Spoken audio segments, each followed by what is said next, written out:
Hello, I'm Rebecca Connell and this is my agent Hannah Westland.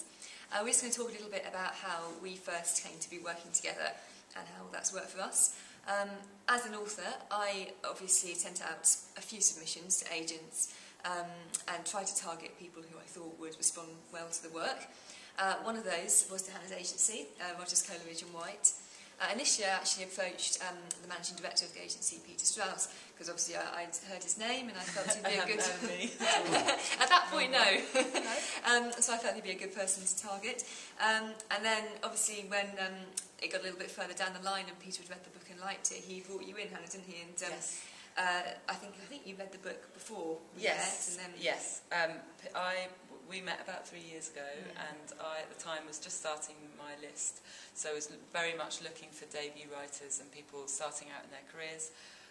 Rebecca sent her novel to Peter, as she said. He's read it, or started reading it, and thought it was really, really good. So he passed it on to me.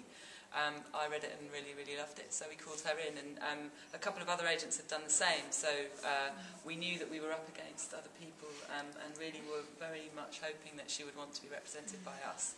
And we all got along, and we, usually when a debut writer comes to us, very often there's quite a bit of editorial work that we think might need to be done to the novel.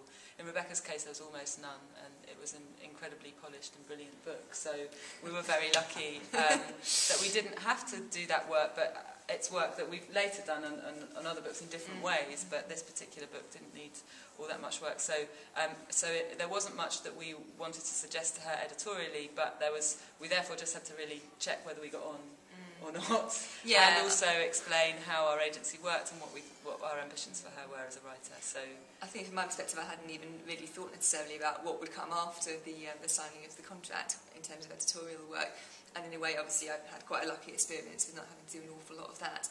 But I think, as Hannah says, obviously further down the line with other books you never know what's going to come up editorially and how much work you're going to have to do, so it's really important to get that agent-author relationship workable and feel able that you can communicate from the start. And I think we've always communicated quite well. Yeah. Perhaps too many emails from my side occasionally. No. Well, this is the thing, I think when you're finding an agent, you do have to find somebody that you know you're going to be able to be completely comfortable with. And when you're first starting out, there are a million questions that you need to ask, which are you might feel that they're really stupid and you should know the answer, but you shouldn't, because you're just starting out and you need to be able to feel that you can ask your agent those questions. So I hope that there's been no question that you've ever felt that you can't ask me. Not as yet. Professional wise. Yes. That's always worked. It's all worked well. Yeah. That's great. Thank you.